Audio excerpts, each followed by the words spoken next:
Everyone, lecture here. Sorry for the awful lighting in this place.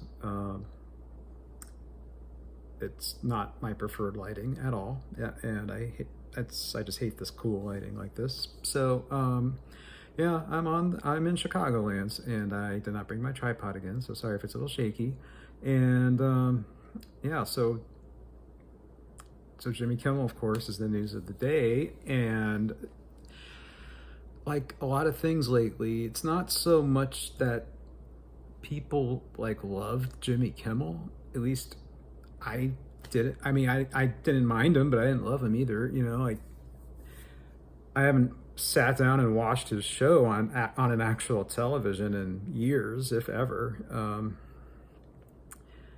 But it's more like, what does this mean? You know, like it's a sign of the times, and it's not a good one. If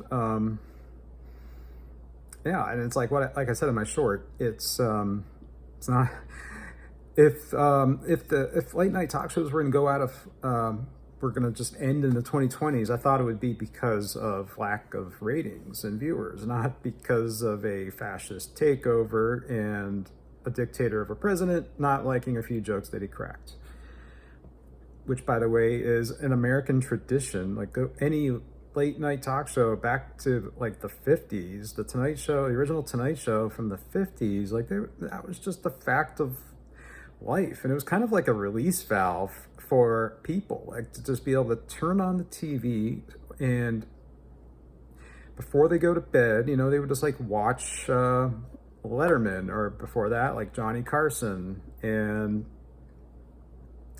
you know, then more recently, like Conan O'Brien and Craig Ferguson, my personal favorite.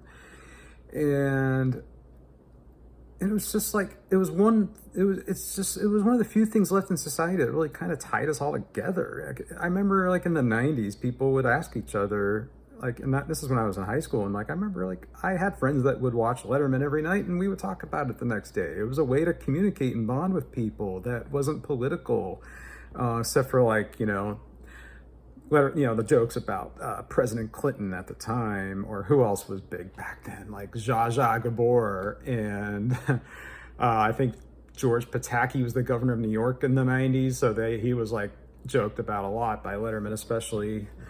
And but yeah, it's like we already have so many things that just divide us, and if we can't laugh together like at night, then where does that put us? And it's just, I think it's also part of the reason I like shopping malls more than more than the average American does in 2025, because it's like the closest thing that we have to a town square where people of all walks of life can just show up for free and walk around and just do their own thing and not feel pressured that they have to buy something. And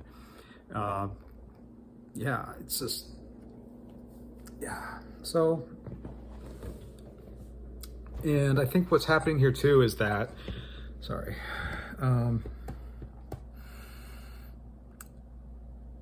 they're totally like singling out people they want to use as examples. This is just like a toxic corporation. When you're a non-union employee, they pick out their targets that they want. If they don't like somebody, they'll make an example out of them. They'll terminate them. And then like, they know by doing that, they're going to scare the rest of the employees into, you know, hopefully being a better, you know, behaving more or doing their job better, or like putting the fear of God into them so they do their job better. And like, this is total management.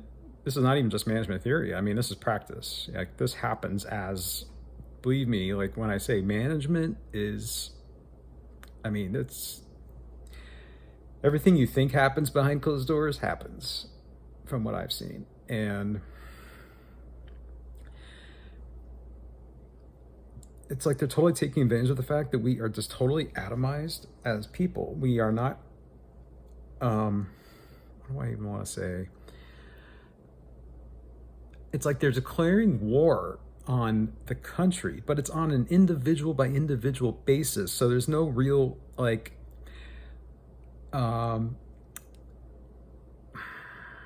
I'm not, I had this all planned out. When you're declaring war on people individually, one by one, and then like, you know, firing all these people piecemeal because they said something questionable about Charlie Kirk, and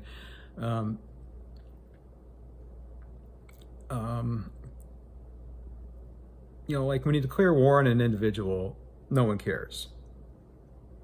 But when you declare war on a nation or a tribe or a specific ethnic group or a political party, even, like that provokes a response, and it will, and then it happens because then like group mob mentality kind of takes over, and it's just like baked into our DNA that when we feel like we're part of a group that's threatened and has been attacked, the pushback happens, and then like it's off to the races in terms of like conflict. But when it's just like individual here, individual there, individuals just piecemeal all over the place, it's not enough to generate this political will to respond in a coordinated manner. And they're taking this like right out of corporate management's playbook, where the way they treat non-union employees. It's like they try to isolate the ones they don't like, and they eventually fire them.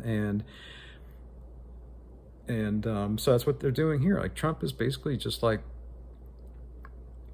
naming favorites, naming who he doesn't like, and like the ones he don't like are just being forced out of their positions, asked to resign, quit, whatever.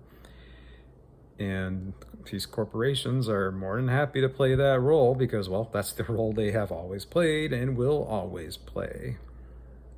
They've never been on our side. They never will be on our side. Corporate personhood was one of the worst things this country did, and it was not part of this country until like the very late 19th century. Like this was not baked into the United States of America's DNA originally. This was just part of the Gilded Age nonsense that should have never went on this long. I don't even know exactly how it started. I don't know the history of that as well as I should, but this is what happens when corporations run a government and run a country. So yeah, I think that's all I need to say about that.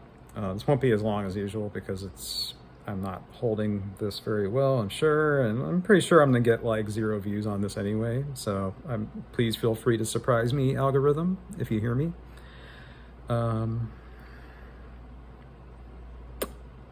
Yeah. In Chicagoland, had a good drive. Every drive up here is pretty good so far. And yeah, this is kind of more of a filler video, nothing too crucial. I'm not gonna get into too many details or personal info at all. Hope you liked my shorts earlier today, and perhaps saw a part of the country that you've either never been to or haven't been to in a very long time, or never will be to if you're perhaps in a different country. So, yeah. Bye.